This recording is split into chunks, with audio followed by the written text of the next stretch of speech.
আসসালামু আলাইকুম রহমতুল্লাহ। প্রিয় পরীক্ষার্থী ভাই ও বোনেরা, আজকে আমি বাংলাদেশ অনলাইন আলিয়া মাদ্রাসার পক্ষ থেকে তোমাদের জন্য নতুন একটি ক্লাস নিয়ে হাজির হয়েছি। আজকে আমাদের ক্লাসের বিষয় হলো বিভীষণের প্রতি মেঘনাদ কবিতার দ্বিতীয় পর্বটি। তোমাদের এই সম্পর্কে আগের ক্লাসে আমি এই কবিতাটি এবং এর ব্যাখ্যা, কবিতার লাইন বাই লাইন ব্যাখ্যা তোমাদের পড়িয়েছি। এবং আজকে আমরা তোমাদেরকে যা দেখাবো তা হলো এই কবিতার লেখক পরিচিতি,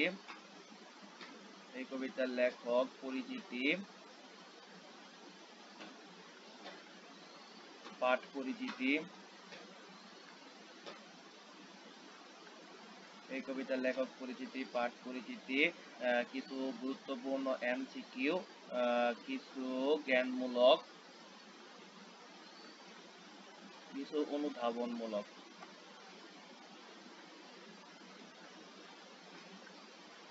অনুধাবনমূলক প্রশ্ন।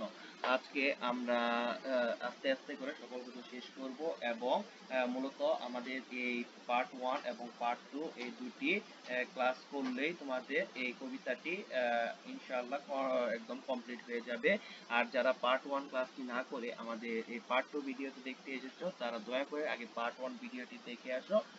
আমাদের এখানে প্লে লিস্ট করা হয়েছে, এই প্লে লিস্টে পার্ট 1 ভিডিওটি আছে, তোমরা দেখে পার্ট 2 ভিডিওটি দেখো। কারণ পার্ট 1 কেউ যদি না দেখে পার্ট 2 যদি দেখে তবে সে এই সম্পর্কে ভালো ধারণা পাবে না, কারণ কবিতাটি সম্পর্কে ভালো জানে না। যদি সে কবিতা সম্পর্কে না জানে তবে আপাতত লেখক পরিচিতি এবং পাঠ পরিচিতি বুঝবে, কিন্তু এমসিকিউ, এই জ্ঞানমূলক, অনুধাবনমূলক এইগুলো সে বুঝবে না। আর যাদের আগের ক্লাস নোট, যারা ইউটিউব থেকে ভিডিওটি দেখেছো, আগের ক্লাস নোট যাদের দরকার, তারা আমাদের এইখানে যে বাংলাদেশ অনলাইন আলিয়া মাদ্রাসা এই লোগো সহ একটি পেজ আছে, এই পেজে তোমরা একটু নিচে দিয়ে স্ক্রল করলে আমি আপলোড করে দিয়েছি ক্লাস নোটগুলো, সেখানে তোমরা পাবে। আর যাদের পিডিএফটি দরকার তারা আমাদের পেজে নক করবে, সাথে সাথে তোমাদের পিডিএফটি দিয়ে দেওয়া হবে ইনশাআল্লাহ। আর কেউ যদি অল্প সময়ে এই কবিতাটি সম্পর্কে পূর্ণ প্রস্তুতি নিতে চায় তবে আমাদের এই দুটো ক্লাসের যে পিডিএফ আছে সেই পিডিএফ গুলো পড়লেই ইনশাআল্লাহ অল্প সময়ে প্রস্তুতি নিতে পারবে। কিন্তু আমি চাই যাদের কাছে সময় আছে, যেমন যারা মাত্র ফার্স্ট ইয়ার মানে প্রথম বর্ষে, তারা যেন পুরো কবিতা এবং গাইডটা সব সুন্দরভাবে পড়ে। তোমরা যদি চাও আমরা এই সুন্দরভাবে তোমাদের গুরুত্বপূর্ণ আরো কিছু এমসিকিউ, আরো কিছু সিকিউ প্রশ্ন, কিছু গুরুত্বপূর্ণ জিনিস তোমাদের গ্রুপে আমাদের ফেসবুক পেজে আপলোড করে দেবো, তোমরা সেখান থেকে দেখে নিতে পারো। আর কথা না বলি শুরু করা যাক আজকের এই ক্লাসটি। একটু ক্লাসটি বড় হতে পারে, কিন্তু তোমরা ধৈর্য সহকারে ক্লাসটি দেখবে। আগে সর্বপ্রথম আমরা পড়বো কবি পরিচিতি অর্থাৎ লেখক পরিচিতি সম্পর্কে। কবি পরিচিতি সম্পর্কে দেখো, আগে মেইন বই আমরা কিন্তু সব মেইন বই থেকে নিয়ে এসেছি। আর তোমরা যেহেতু বড় হয়েছে সেহেতু আমরা আগের ক্লাসগুলো যেটা দেখে এসেছো আমরা সুন্দর করে স্লাইড আকারে পড়াই, কিন্তু এই ক্লাসে আমরা সুন্দর করে স্লাইডে দিয়েছি, বাট স্লাইডে সুন্দর আলাদা করিনি, আর একসাথেই রেখে দিয়েছি। এখান থেকে তোমাদের দাগিয়ে দাগিয়ে দিব, তোমরা এখান থেকে পড়ে নিবে। এখানে সর্বপ্রথম আমি আগে যে কথাটা বলে থাকি, সকল কবির ক্ষেত্রে জন্ম এবং মৃত্যু সাল খুবই গুরুত্বপূর্ণ। আমি কিন্তু এখানে হাইলাইট করে দিচ্ছি যেটা সবচেয়ে বেশি গুরুত্বপূর্ণ, সেগুলো তোমরা দেখবে। দেখো এখানে কি বলা আছে, আধুনিক বাংলা কবিতার পথিকৃৎ মাইকেল মধুসূদন। আধুনিক বাংলা কবিতার পথিকৃৎ, তিনি কিন্তু আধুনিক কবিতা, তিনি কিন্তু প্রাচীন কোনো কবিতা না, বাংলার যে আধুনিক কবিতাগুলো আছে সেগুলোর পথিকৃৎ তিনি মাইকেল মধুসূদন দত্ত। তিনি তিনি কত সালে জন্মগ্রহণ করে? 1824 খ্রিস্টাব্দে 25শে জানুয়ারি। কোথায় জন্মগ্রহণ করেন? যশোর জেলায়। আমি কিন্তু দেখো যেগুলো হাইলাইট করছি এগুলো কিন্তু বেশি গুরুত্বপূর্ণ, এগুলো এই জন্য হাইলাইট করছি। যশোর জেলায় জন্মগ্রহণ করেন। তার গ্রামের নাম কি? সাগরদাড়ি। এই প্রশ্নটা খুবই গুরুত্বপূর্ণ, কারণ এটা প্রতিবারই মাঝে মাঝে বোর্ডে এসে থাকে, এবং শুধু বোর্ডে না, এই প্রশ্নটি বিভিন্ন এডমিশন পরীক্ষায় এসে থাকে। এরপর সবচেয়ে গুরুত্বপূর্ণ হলো তার মায়ের নাম জাহ্নবী দেবী।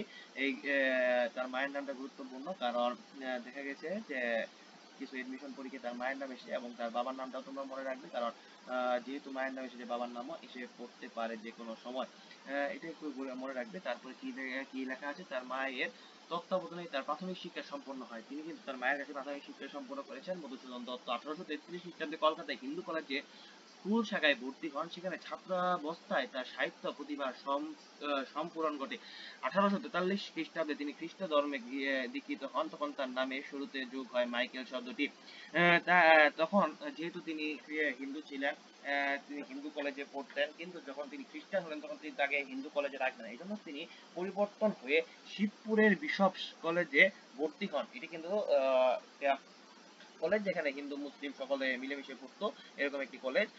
তিনি সেখানে গ্রিক, ল্যাটিন, হিব্রু ভাষা সুযোগ লাভ করেন। এছাড়া তিনি ইংরেজি ও ফার্সি, জার্মান ইত্যাদি বহু ভাষায় দক্ষ হয়ে ওঠেন। তিনি কিন্তু অনেকগুলো ভাষায় দক্ষ ছিলেন, ইংরেজি, সংস্কৃত, ফার্সি, জার্মান, ইতালি সহ বহু ভাষায় দক্ষ। তার সম্পর্কে বিভিন্ন কথা বলা আছে, আমি ট্রাই করবো আজকে তোমাদের ক্লাসে ওইগুলা ওই সম্পর্কে একটু আলোচনা করার, একটু তোমাদের মধুসূদন দত্ত সম্পর্কে ধারণা দেওয়ার।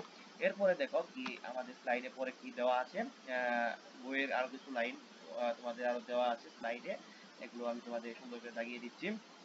কি কি দেওয়া আছে, হিন্দু কলেজের ছাত্রাবস্থায় তার সাহিত্য চর্চার মাধ্যম ছিল ইংরেজি। তিনি কিন্তু হিন্দু কলেজে যখন যখন পড়তেন, মানে খ্রিস্ট ধর্ম গ্রহণ করার আগে যখন হিন্দু ধর্মে যখন ছিলেন, তখন কিন্তু তার সাহিত্য চর্চার মাধ্যম ছিল ইংরেজি, মানে তিনি ইংরেজি সাহিত্য চর্চা তখন তিনি করতেন, এবং পরে বিদেশের প্রতি মোহ থেকে মুক্ত হয়ে তিনি মাতৃভাষার কাছে ফিরে আসেন। মানে এর মাঝখানে কিন্তু তিনি বিদেশ ভ্রমণ করেন এবং বিদেশ থেকে মুক্ত হয়ে তিনি আবার মাতৃভাষায় ফিরে আসেন। এই সম্পর্কে আমি তোমাদের একটু পরে বলছি, এক মিনিট পরে তোমাদের বলছি, আগে তোমাদের লাইনটা দাগিয়ে দিয়ে যাই বই থেকে। ইনশাল্লাহ আজকে এই লাইনটা সম্পর্কে কিছু বলবো, আমি মধুসূদন দত্ত সম্পর্কে কিছু বলবো। মধুসূদন পূর্ব বছরগুলো বাংলা ভাষার ছন্দ ছিল পড়ার, একটি চরণের শেষে তার একটি চরিত্রের মিল আছে, ওই ছন্দের অপর প্রথা। মধুসূদন বাংলা কবিতা এ প্রথাকে ভেঙে দিল। তার প্রবর্তিত ছন্দকে অমিত্রাক্ষর ছন্দ বলা হয়। তার প্রবর্তিত ছন্দের নাম কি? অমিত্রাক্ষর ছন্দ। এটি বাংলা অক্ষরবৃত্ত ছন্দের ওই রূপায়ণ, অক্ষরবৃত্ত ছন্দের রূপায়ণ, অমিত্রাক্ষর ছন্দ। এই যে আমরা যে কবিতাটা পড়ছি, বিভীষণের প্রতি মেঘনাদ কবিতাটি, এটি কিন্তু অমিত্রাক্ষর একটি ছন্দ। তোমরা হয়তো বুঝতে পেরেছো। বাংলার চতুর্দশপদী কবিতায় প্রবর্তক তিনি চতুর্দশপদী, আর সনেট কবিতার প্রবর্তক। তোমরা কিন্তু ইতিমধ্যে তার একটি সনেট কবিতার একটি কিন্তু তোমরা পড়ে এসেছো, সেটির নাম আমি তো বলে দিই তোমাদেরকে, তোমাদের হয়তো মনে নেই। কপোতাক্ষ নদ, কপোতাক্ষ নদ। তোমরা যে কপোতাক্ষ নদ পড়ে এসেছ মাইকেল মধুসূদন দত্তের 9-10-এ, সেই কবিতাটি কিন্তু তারই সনেটের অন্তর্ভুক্ত একটি কবিতা। বুঝতে পেরেছ? এরপরে দেখো কি কি বলা আছে। এরপরে বাংলা নাটকের উদ্ভূত অন্যতম শ্রেষ্ঠ নাট্যকারটি, তিনি কিন্তু শুধু গদ্যকারী ছিলেন, তিনি নাট্যকার ছিলেন। তিনি মূলত সকল কিছু তার অভিজ্ঞতা ছিল এবং তিনি সকল কিছু ওই অবদান রেখেছেন, তিনি সকল সাহিত্যে অবদান রেখেছেন। তার নাটক হলো শর্মিষ্ঠা, পদ্মাবতী, কৃষ্ণকুমারী, প্রহসন হলো একেই বলে কি সভ্যতা, গুরু শালিকের ঘাড়েরও। তার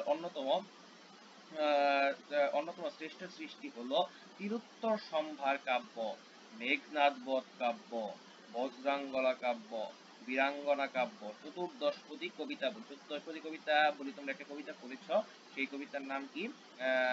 সেই কবিতার নাম হলো কপোতাক্ষ নদ।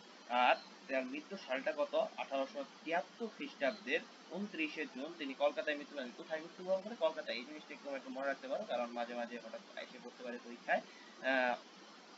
এরপরে তোমাদের একটা এখানে থেকে একটা গুরুত্বপূর্ণ ইনফরমেশন, এখানে যে লেখা আছে মেঘনাদ বধ কাব্য, এই মেঘনাদ তারা কোথা থেকে এসেছে? এই যে তোমরা যে কবিতাটা পড়ছো বিভীষণের প্রতি মেঘনাদ, এই কবিতা হলো মেঘনাদ বধ কাব্যের অন্তর্ভুক্ত একটি কবিতা। বিভীষণের প্রতি মেঘনাদ,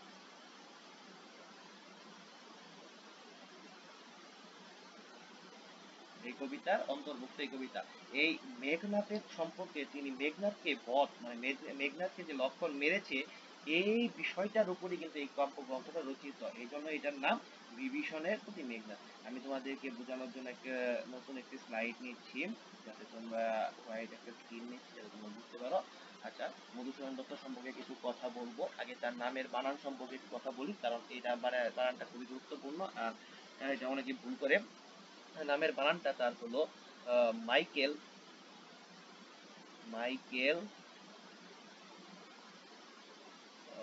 মধুসূদন।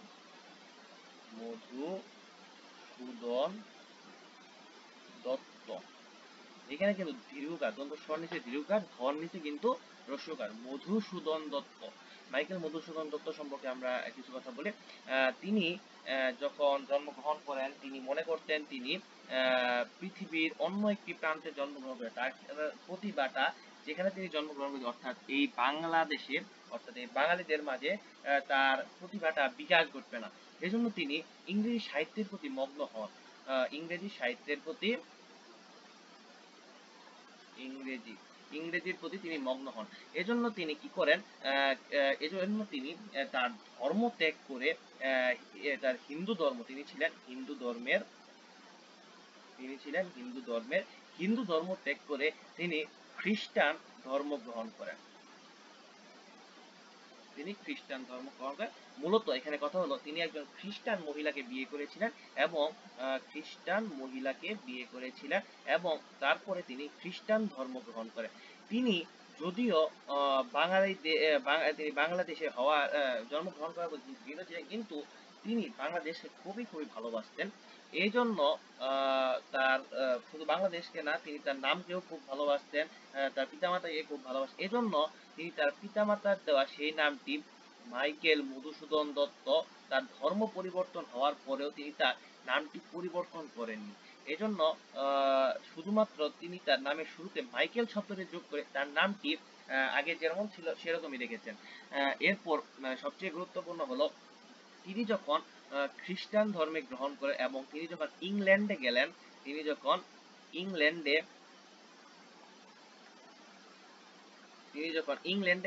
তখন তিনি যখন ইংরেজি সাহিত্যের প্রতি মনোনিবেশ করলেন, অর্থাৎ ইংরেজি সাহিত্য রচনা শুরু করলেন, ইংরেজ সম্পর্কে বিভিন্ন। কিন্তু ইংরেজদের একটা সমস্যা হলো, তারা নিজেদের সাহিত্য বেশি প্রাধান্য দেয়, মানে প্রায়োরিটি দেয় নিজেদের লেখার সাধন্য।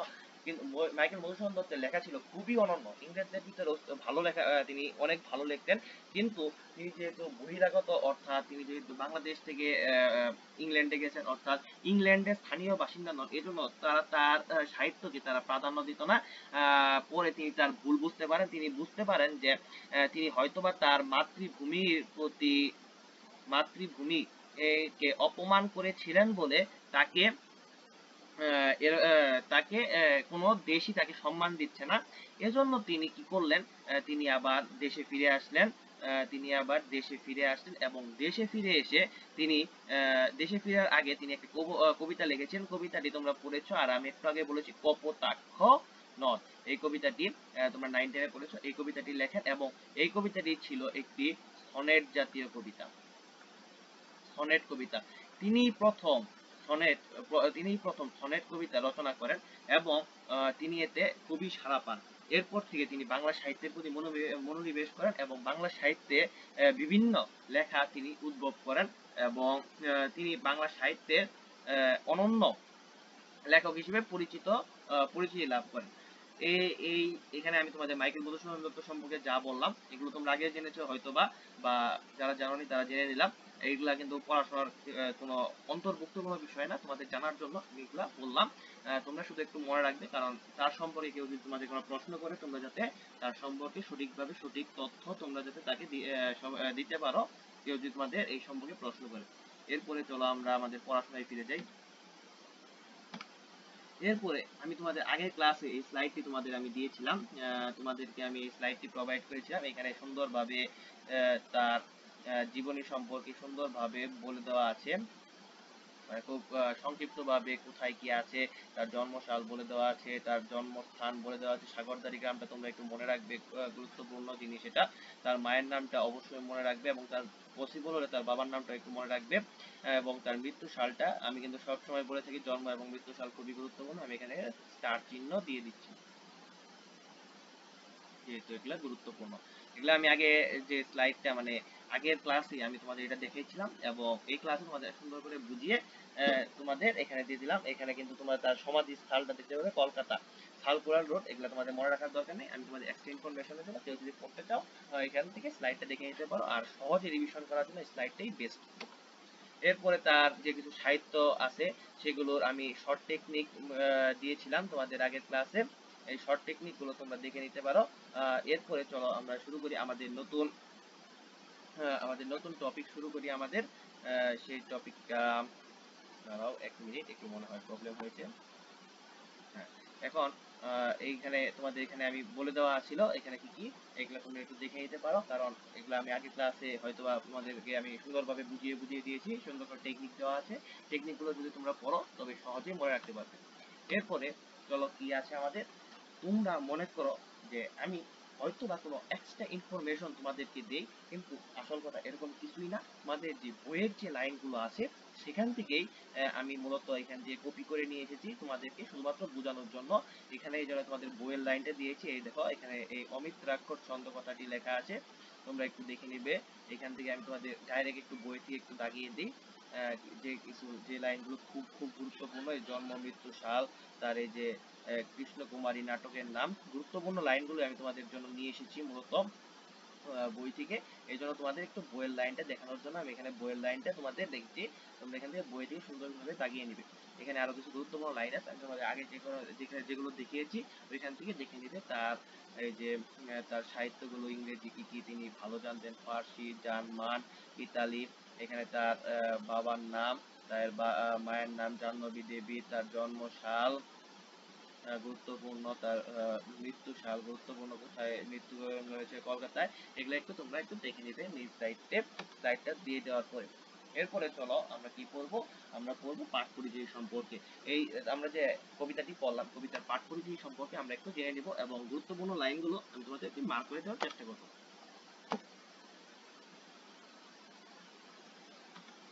চলো, এখানে পাঠ পরিচয় আমি সুন্দরভাবে তোমাদেরকে দিয়ে দিয়েছি এবং তোমরা তোমাদের জন্য একটু প্রবলেম হয়েছে, ওকে, ঠিক হয়েছে। এখানে তোমাদের জন্য আমি পাঠ পরিচয় থেকে গুরুত্বপূর্ণ কিছু লাইনগুলোই আমি এখানে কালারিং করে দিয়েছি, যাতে তোমরা আরো সহজভাবে বুঝতে পারো আর এগুলো মনে রাখতে পারো। বিভীষণের প্রতি মেঘনাদ কবিতাটি মাইকেল মধুসূদন দত্তের মেঘনাদ বধ কাব্য থেকে নেওয়া হয়েছে। এখানে কিন্তু আমি কিন্তু দেখো কালার করে দিয়েছি, তারপরে আমি আবার হাইলাইট করে দিচ্ছি যাতে তোমরা দেখতে পারো মেঘনাদ বধ কাব্য থেকে নেওয়া হয়েছে। তার বহিস্থ ষষ্ঠ খণ্ড,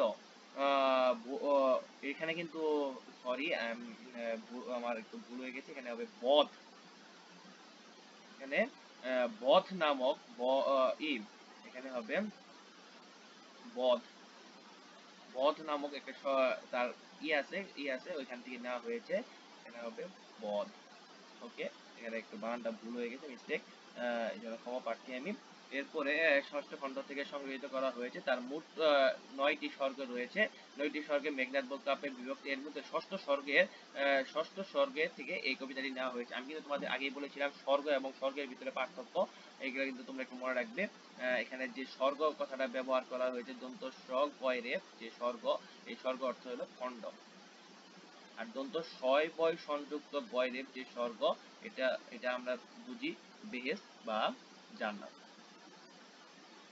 যারা অন্য ধর্মের আছে তারা এটাকে স্বর্গ মনে করে, যেমন হিন্দু ধর্ম তারা এটাকে স্বর্গ মনে করে, এরকম কিছু মানে শান্তির স্থান, ওইটাকে বলে স্বর্গ, বধ নামক বা বেহেশত মানে স্বর্গ।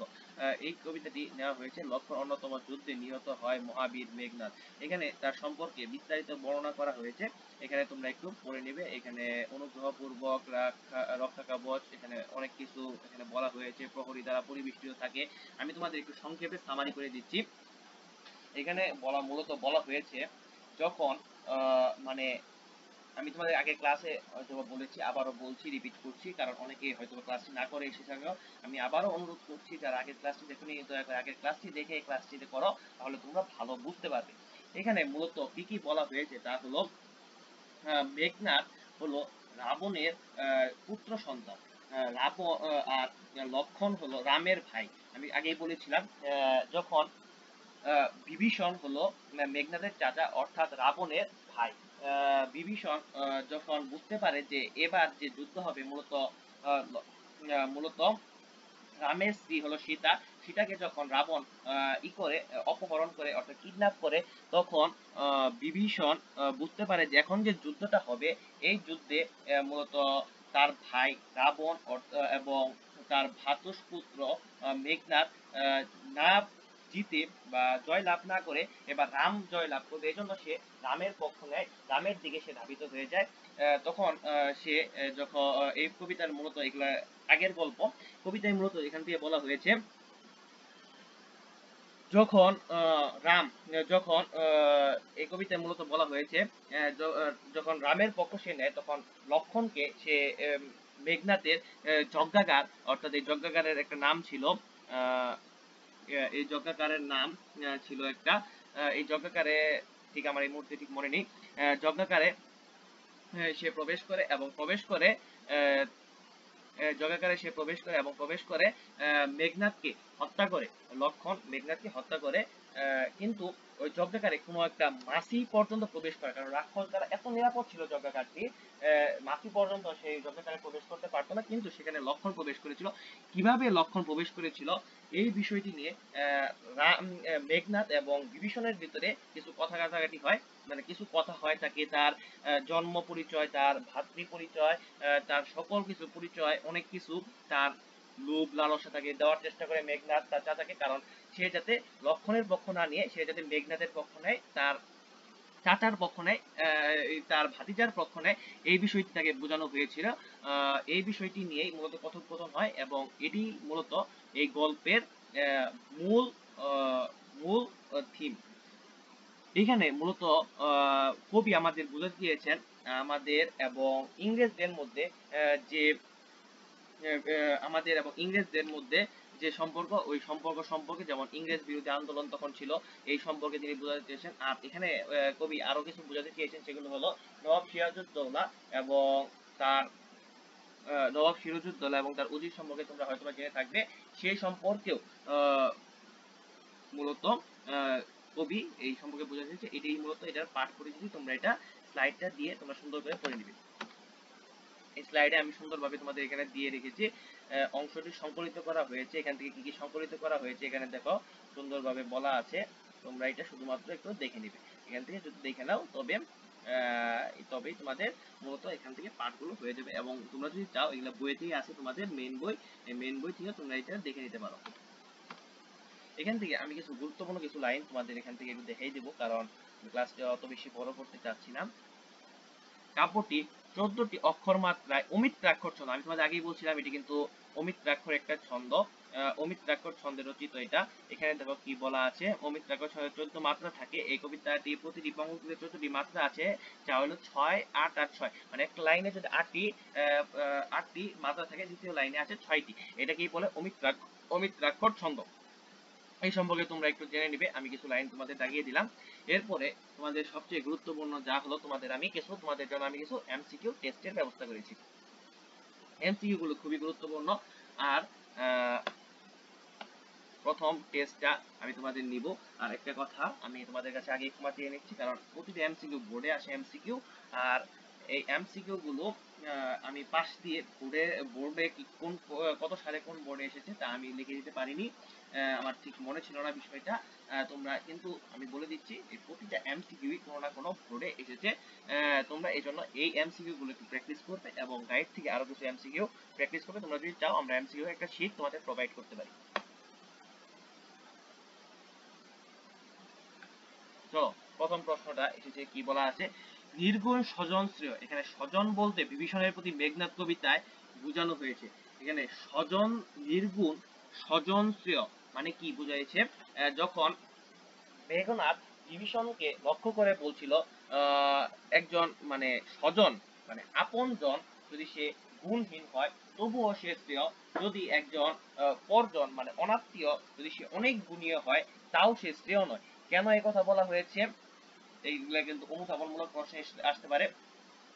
কারণ তোমার কোনো যদি আত্মীয় থাকে, আত্মীয় তোমার অনেক কাছে, তার সাথে তুমি যে কোনো কিছু শেয়ার করতে পারো, কিন্তু কেউ যদি অনেক গুণী বা অনেক মেধাবী হয় কিন্তু সে কিন্তু তোমার শত্রুও হতে পারে, সে কিন্তু তোমার শ্রেয়জন হতে নাও পারে। এই কথাটি সেখানে বলা হয়েছে, তোমরা এই এমসিকিউ এর আনসার করো। এখানে প্রথম আছে অযুদ্ধবাসী, কোন বাসীদের প্রতি এই কথা বলা হয়েছে, মানে কাদের প্রতি এই কথাটা বলা হয়েছে। এখানে তোমরা এখানে দেখতে পারো কিছু অপশন আছে, কি কি আছে, অযুদ্ধবাসী, লঙ্কাবাসী রাঘব লক্ষণ, কাকে এই কথাটা বলা হয়েছে? এখানে তোমরা যারা কবিতাটি আগে যারা পড়ে এসেছো তারা হয়তোবা জানবে কাকে বলা হয়েছে। লঙ্কাবাসীকে এই কথাটা বোঝানো হয়েছে। এরপরের টেস্টে আমরা যাই।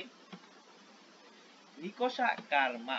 এটা কিন্তু তোমাদের আমি বলেছিলাম নিকষা কার মা।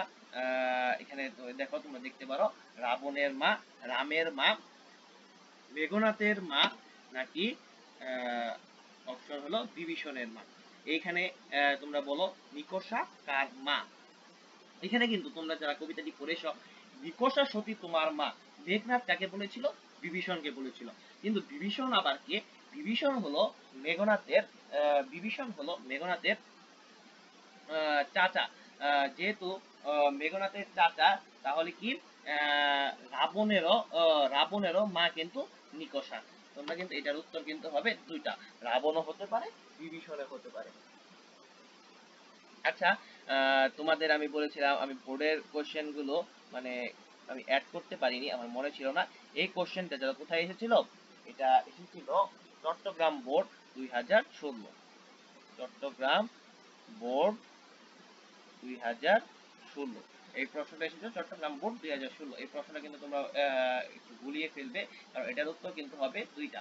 যদি দেখো এইখানে যেহেতু তোমাদের এমসিকিউ দেখাইতে হবে একটা, তোমাদের উত্তর দেখাইতে হবে একটা, এর উত্তর কিন্তু দুইটাই হয়, রাবণ হয়, বিভীষণ হয়। কিন্তু সর্বাপেক্ষা শ্রেয় উত্তর যেন তোমাদের যদি এরকম যদি সমস্যা মানে এরকম যদি ডাবল অপশনের যদি আসে, তবে যেন সবচেয়ে গুরুত্বপূর্ণ মানে সবচেয়ে শ্রেয় উত্তর কোনটা? এটা হবে বিভীষণের।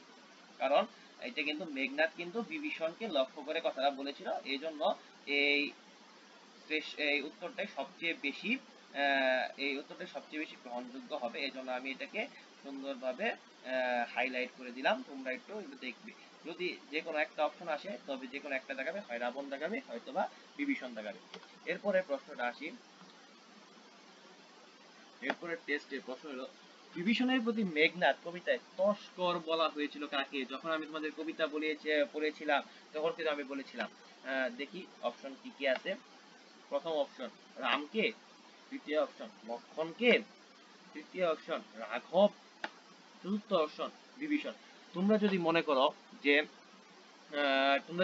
করো যে তোমরা ভালোভাবে উত্তরগুলো মনে নেই তোমাদের, তবে তোমরা একটা ট্রিক ব্যবহার করতে পারো। এই দেখো কি, এই কবিতাটা মূলত কাদের মধ্যে কথোপকথন হয়েছে? রাম আর হলো এই কবিতায় মূলত চরিত্র কে কে আছে? মেইন চরিত্র মানে কথোপকথনের সময় চরিত্র কে কে আছে?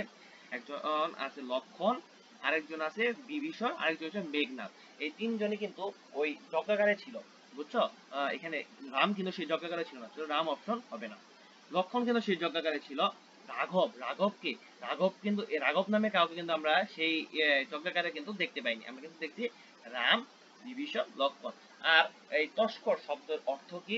তস্কর শব্দের অর্থ তোমাদের আমি আগে বলেছিলাম, তস্কর শব্দের অর্থ হলো চোর। যেহেতু চোর হিসেবে কে বিভীষণ তো আর চোর না, বিভীষণ তাদের বাড়িরই একজন, মানে মেঘনাথদের চাচা, মেঘনাথদের বাড়িরই একজন। সে তো আর চুরি করে ঢুকবে না, তাহলে চুরি করে ঢুকার মতো কে আছে? সে হলো লক্ষণ। এটা এই অপশনটা কাটা, সুতরাং উত্তর হবে লক্ষণ। এই যে দেখো উত্তর এসে পড়ছে লক্ষণ। এরপরের এমসিকিউটা আমরা তোমাদের টেস্টটা দিচ্ছি। মহাবীর হুমারের হেক্টরকে আমরা সত্যিকারের দেশপ্রেমিক হিসেবে দেখি। বিভীষণের প্রতি মেঘনাথ কবিতায় উক্ত চরিত্রটি কার পরিণত? মহাকবি হুমার। হুমার কিন্তু ছিলেন একজন অন্ধ কবি, কিন্তু তিনি অন্ধ হওয়া সত্ত্বেও তিনি কিন্তু খুব গুরুত্বপূর্ণ কিছু রচনা করেছেন। যেমন তোমরা কিন্তু ট্রয় নগরীর গল্পটা যারা পড়েছ বা পড়বে, এটা কিন্তু খুবই গুরুত্বপূর্ণ, কারণ সেখানে হেক্টর নামে একজন চরিত্র আছে। তোমরা এই গল্পটি পড়তে পারো, ট্রয় নগরী। চলো আমরা অপশনটা দেখি। এটা কিন্তু খুবই সুন্দর একটি উপন্যাস, তোমরা চাইলে পড়ে দেখতে পারো। দেখি অপশনে কি কি আছে। রামকে, লক্ষণকে, মেঘনাথকে, আর হলো বিভীষণকে। এখানে তোমরা আমি তোমাদের শর্ট কিছু টেকনিক শিখাচ্ছি। টেকনিক গুলো হলো, এখানে তোমরা দেখো, এখানে কিন্তু রামের কিন্তু স্ত্রীকে কিডন্যাপ করেছিল রাবণ, কিন্তু এখানে কিন্তু রামের কিন্তু খুব একটা ভূমিকা নেই। কারণ ওই পর্যন্তই তার কথা। লক্ষণ কি করেছিল? লক্ষণ গিয়েছিল রামকে মারতে, তার কিন্তু দেশপ্রেমিক সম্পর্কে কিছু কোনো কবিতে কিন্তু কিচ্ছু বলা নেই। আর বিভীষণ কি করেছিল? তার নিজের দেশ ছেড়ে সে শত্রুর সাথে হাত মিলানো, তার ভিতরে কিন্তু দেশপ্রেমিক নেই। তার ভিতরে যদি দেশপ্রেমিক থাকতো, দেশকে ধোঁকা দিয়ে সে শত্রুকে মারতে যেত না। সুতরাং এখানে গুরুত্বপূর্ণ একটাই অপশন আছে, মেঘনাদ। মেঘনাদের ভিতরে কিন্তু দেশপ্রেম দেখা দিয়েছিল। এরপরে টেস্টটা আমরা তোমাদের নেই। টেস্টটা হলো, বিভীষণের প্রতি মেঘনাদ কবিদের ধীমান বলে কাকে সম্বোধন করা হয়েছে? ধীমান। এখানে কিন্তু তোমরা কিন্তু কবিতা যারা পড়েছো তারা কিন্তু এই উত্তরটা খুবই সহজে করতে পারবে। কিছু অপশন, আগে অপশন নেই, মেঘনাদ, লক্ষণ, কুম্ভকর্ণ, বিভীষণ। এখানে কিন্তু এখানে কেউ কেউ যদি কবিতাটি পড়ে থাকো তবে কিন্তু সহজেই বুঝতে পারবে। এখানে দেখো বিভীষণ, বিভীষণই কিন্তু মূলত, বিভীষণের প্রতি মেঘনাদ কবি ধীমান বলে কাকে সম্বোধন, বিভীষণ মূলত কিন্তু ধীমান বলে সম্বোধন নিজে, মানে বিভীষণ ধীমান বলে সম্বোধন করেছিল। কুম্ভকর্ণ, কুম্ভকর্ণ সম্পর্কে কিন্তু কবিতায় কিছু বলা নেই, শুধু বলা হয়েছে কুম্ভকর্ণ হলো তোমার ভাই। লক্ষণ, লক্ষণ তো সে একজন বহিরাগত, তাকে তো ধীমান বলে সম্বোধন করার দরকারই পড়ে না। এখানে যেহেতু বিভীষণ মেঘনাদ, বিভীষণ একজনকে ধীমান বলে সম্বোধন করেছিল, সে হলো মেঘনাদ। এটাই কিন্তু তাহলে সঠিক আনসার হবে মেঘনাদ। তোমরা যদি কবিতা ভালোভাবে পড়ে থাকো তবে এই এমসিকিউ গুলোর উত্তর তোমরা করতে পারবে। এরপরে টেস্টটা হলো, মেঘনাদের মরে যেতে ইচ্ছা করে কেন? পিতার আদেশে। এখানে কিন্তু তোমরা দেখো মেঘনাদকে কিন্তু তার পিতা কোনো আদেশই দেয়নি। তো সুতরাং এই অপশনটা কিন্তু হবে না। দ্বিতীয় কি, বিনা অস্ত্রে যুদ্ধ করা, মানে বিনা অস্ত্রে যুদ্ধ করার জন্য সে মরে যেতে ইচ্ছা করে, এরকম কিন্তু কথা কিন্তু বলা আছে, বাট এরকম কিন্তু মানে বলা আছে, বাট এরকম কিন্তু উত্তর হওয়ার সম্ভাবনা নেই। কারণ বিনা অস্ত্রে যুদ্ধ করা, তার তো মরে যেতে ইচ্ছা করে না, সে তো যুদ্ধ করতে চাইতে তো অস্ত্র সহ, তার তো মরে যেতে ইচ্ছা করার কথা না। এরপরে কি, বিভীষণের কথা শুনে, লক্ষণের কথা শুনে একটা কথা আছে, লক্ষণ, লক্ষণ তো কিছু বলেনি, লক্ষণের তো কোনো বক্তব্য আমরা এখানে শুনতেই পাইনি। লক্ষণ যে কিছু বলেছে এরকম কিন্তু আমরা দেখিনি কবিতাতে। তোমরা যারা পড়েছো তারা কিন্তু দেখেছো লক্ষণ, এই কবিতায় কোনো লক্ষণের কোনো উক্তি নেই। সুতরাং এর উত্তর হওয়ার কথা হলো বিভীষণের কথা শুনে। এরপরে এমসিকিউটা আমরা দেখি। এরপরের এমসিকিউটা দেখি। এরপরের এমসিকিউটা কি বলা হয়েছে? একটা উদ্দীপক দেওয়া আছে, পাকিস্তানি হানাদার বাহিনীর আক্রমণ থেকে দেশকে রক্ষা করার জন্য মুক্তিযুদ্ধে অংশ নেয় লতিফ। দেশকে স্বাধীন করে তবেই ঘরে ফিরবে এই প্রত্যয় নিয়ে যুদ্ধ করে যায়। তার প্রান্তে ঠিক সে সময় উজিরপুরের পাকিস্তান ক্যাম্পে অপারেশন প্রস্তুত নিচ্ছিল লতিফরা। তথ্যটি রাজাকার নিজামুদ্দিন হানাদার বাহিনীকে জানিয়ে দিলে পাকিস্তান বাহিনী অতর্কিত হামলায় লতিফরা শহীদ হয়। এখানে তোমরা দেখো এখানে সরি, লাস্ট স্লাইডে আগে যাই। এখানে আগে তোমাদের এই উদ্দীপকটা আগে ক্লিয়ার করে দেই, দেন আমরা পরের প্রশ্ন যেতেছি। এখানে দেখো, রাজাকার নিজামুদ্দিন হানাদার বাহিনীকে জানিয়ে দিলে পাকিস্তানিরা অতর্কিত হামলা করে। রাজাকারের সাথে কার মিল আছে? কে নিজের ভাতিজাকে কি করছে? বিভীষণের মিল আছে। এখানে কিন্তু বিভীষণের মিল আছে। আর এখানে দেশপ্রেমিক কাকে দেখানো হয়েছে জানো? লতিফ কিন্তু একজন দেশপ্রেমিক, তাকে দেখানো হয়েছে মেঘনাদের চরিত্রে। মেঘনাদ, মেঘনাদের চরিত্রে লতিফকে দেখানো হয়েছে। মূলত এখানে কিন্তু দুইটা চরিত্রে কিন্তু তাকে দেখানো হয়েছে, একজন হলো দেশপ্রেমিক, একজন রাজাকার হলো বিভীষণ। রাজাকার নিজের মধ্যে চরিত্র বিভীষণ, এই দুটো জিনিস তোমাদের কিন্তু উদ্দীপকটা পড়ার সাথে সাথে তোমাদের কিন্তু ধরে ফেলতে হবে। এরপরে চলো আমরা প্রশ্নটা দেখি। উদ্দীপকে নিজামুদ্দিন বিভীষণের প্রতি মেঘনাদ কবিতা আংশিক কোন চরিত্রের প্রতিচ্ছবি? এটা কিন্তু আমি মাত্র বললাম, আমাদের কিন্তু এটা পারা দরকার। এখানে চারটা অপশন আছে, বিভীষণ, রামচন্দ্র, লক্ষণচন্দ্র, কুম্ভকর্ণ।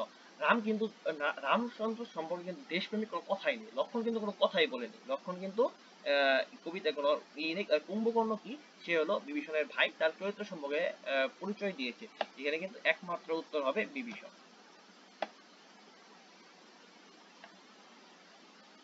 এরপরের আরেকটা টেস্ট তোমাদের জন্য দেই। হ্যাঁ, টেস্টে মাইকেল মধুসূদন দত্তের মায়ের নাম, আমি কিন্তু বলেছিলাম এটা কিন্তু ইউনিভার্সিটির প্রশ্নে এসে থাকে। এটা কিন্তু একটা ইউনিভার্সিটির প্রশ্নের, ঢাকা বিশ্ববিদ্যালয়ের হয়তোবা প্রশ্নের একটা কপি তোমাদেরকে আমি দিয়েছি। এখানে কিন্তু তোমাদের বললাম যে গুরুত্বপূর্ণ, তোমাদের এটা পারার কথা।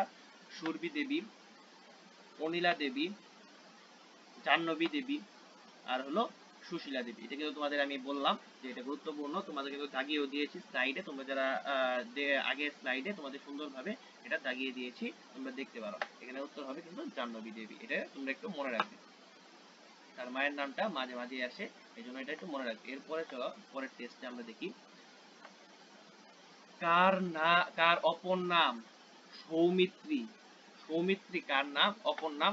এটা কিন্তু গুরুত্বপূর্ণ, এটা কিন্তু তোমাদের গত ক্লাস যারা পড়েছিলে তারা কিন্তু তাদের কিন্তু আমি বলেছিলাম লক্ষণের অপর নাম সৌমিত্রী। এই যে দেখো এইখানে কিন্তু তোমাদের এখানে কিন্তু বলা আছে এখানে এই যে দেখো এখানে সুন্দরভাবে তোমাদের তাদের পরিবার সম্পর্কে বলা আছে। এখানে তোমরা এখানে এইটা তোমাদের গত ক্লাসেও লিখেছিলাম, এই ক্লাসেও দেখলাম, কারণ তোমাদের কিছু জিনিস সম্পর্কে আইডিয়া একটু কম, এটা যদি তোমরা দেখো তবে এখান থেকে তোমাদের আইডিয়া পেয়ে যাবে তোমরা। এরপরে তোমাদের জন্য আরো একটা টেস্টের ব্যবস্থা, আমরা কিছু অনেকগুলো আজকে এমসিকিউ রেখেছি তোমাদের জন্য। মধুসূদনের সাহিত্যের প্রধান সুর হিসেবে কোনটি গ্রহণযোগ্য? তার প্রধান সুর কি? তার প্রধান সুর কি? প্রকৃতি চেতনা? না, তিনি তো প্রকৃতি চেতনা সম্পর্কে কথা, তিনি তো আমি তোমাদের যে আগের জায়গায় বললাম তিনি খুবই দেশপ্রেমিক ছিলেন, তিনি নারী স্বাধীনতা নিয়ে কোনো কথা বলেন, যুদ্ধ বর্ণনা না, এই কবিতাতে যুদ্ধ বর্ণনা সম্পর্কে কিছু বলা হয়নি, তিনি মূলত দেশপ্রেমিক ছিলেন, তিনি নিজে একজন দেশপ্রেমিক ছিলেন। তোমাদের আগে এই জন্য একটা আলাদা স্লাইডে সুন্দর করে বুঝিয়ে দিলাম তিনি তার জীবন সম্পর্কে, তার দেশপ্রেমিকতা সম্পর্কে। এরপরে গুরুত্বপূর্ণ আরেকটা এমসিকিউ, অমিত্রাক্ষর ছন্দ মূলত কোন ছন্দ? আমি তোমাদের আগে কিন্তু এখানে যে পাঠ পরিচিতি পড়ালাম সেখানে কিন্তু দাগিয়ে দিয়ে এসেছি অমিত্রাক্ষর ছন্দ সম্পর্কে। অক্ষরবৃত্ত ছন্দ, মাত্রাবৃত্ত ছন্দ, স্বরবৃত্ত ছন্দ, মিশ্র মিশ্র ছন্দ। কোন ছন্দ হতে পারে? এখানে কিন্তু এটা কিন্তু অবশ্যই অমিত্রাক্ষর ছন্দই হবে, এটা কিন্তু অবশ্যই অমিত্রাক্ষর ছন্দই হবে। দেখছো এখানে কিন্তু অমিত্রাক্ষর ছন্দই বলা হয়েছে। আজ এমসিকিউ এই পর্যন্ত। তোমাদের জন্য আরো কিছু গুরুত্বপূর্ণ জিনিস নিয়েছি, কিছু জ্ঞানমূলক প্রশ্ন তোমাদের জন্য এখানে আমি লিখে দিয়েছি, যেগুলো তোমরা পড়লে এই সম্পর্কে তোমাদের সম্পূর্ণ আইডিয়া হয়ে যাবে। এই যে দেখো, মধুসূদন দত্তের জন্মস্থান কোথায়? দেখছো এগুলো কিন্তু সবই কিন্তু বোর্ড প্রশ্ন, সবগুলো কিন্তু বোর্ডে এসেছে, তোমাদের এগুলো আমি আমাদের ফেসবুক পেজে আপলোড করে দিও, তোমরা এগুলো দেখে নিবে। এখানে আরো কিছু জ্ঞানমূলক প্রশ্ন তোমাদের জন্য আমি রেডি করে রেখেছি, এই যে আরো কিছু জ্ঞানমূলক প্রশ্ন। এরপরে তোমাদের জন্য যা রেডি করেছি কিছু অনুধাবনমূলক প্রশ্নের সাজেশন, তোমাদের কিন্তু সাজেশন দরকার হয়, যারা কিন্তু তোমরা যারা নতুন নতুন বলতে গেলে ফার্স্ট ইয়ারে আসো বা সেকেন্ড ইয়ার আসো, তাদের পরীক্ষা একটু দূরে বা পরীক্ষা কাছাকাছি নেই, তারা কিন্তু অনুধাবনমূলক প্রশ্ন সাজেশন না পড়ে কিন্তু সকল কিছু পড়ার ট্রাই করবে, কারণ এটা গুরুত্বপূর্ণ। আর আগের ক্লাসটা দেখতে এখানে সুন্দরভাবে ব্যাখ্যা বিশ্লেষণ করা আছে, ওইখান থেকে তোমরা ব্যাখ্যাটা জেনে তোমরা কিন্তু লিখতে পারবে, মানে নিজেরা বানিয়ে বানিয়ে লিখতে পারবে। এই যে তোমাদের জন্য অনুধাবনমূলক প্রথম প্রশ্ন হলো, হাসিলা বিদুরে বিধি ধানুর ললাটে। এই প্রশ্নটা কিন্তু খুবই গুরুত্বপূর্ণ। বিধি শব্দের অর্থ কি? বিধাতা। আর হলো ধানুর ললাটে মানে কি? কপালে। এখানে কিন্তু ওই যে একজন ক্ষুদ্র বংশের মানুষকে যে খুব মাথায় তুলে রাখছে এরকম একটা কথা বলা হয়েছে। যেমন বিভীষণ কিন্তু অনেক গৌরবমণ্ডিত মানুষ, মানে তার ভাই রাক্ষস রাজা তার তার ভ্রাতুষ্পুত্র অর্থাৎ তার ভাতিজা হলো যুদ্ধ বিজয়ী মেঘনাদ, তার আরেক ভাই কুম্ভকর্ণ সে শিবতুল্য, কিন্তু সে কি এক তুচ্ছ মানুষের কাছে নিজের জীবন আত্মভিক্ষা চাইছে, এই কথাটি এখানে বলা হয়েছে। তুমি হাসিলা বিদুরে বিধি ধানুর ললাটে, এই কথাটাই এখানে বলা হয়েছে। এগুলো তুমি বিশ্লেষণ এখানে থেকে পড়ে নিবে এবং বিশ্লেষণগুলো দেখে নিবে। এর প্রশ্ন হলো, তো বাক্য ইচ্ছা মরিবার, এখানে কি বলেছে? যে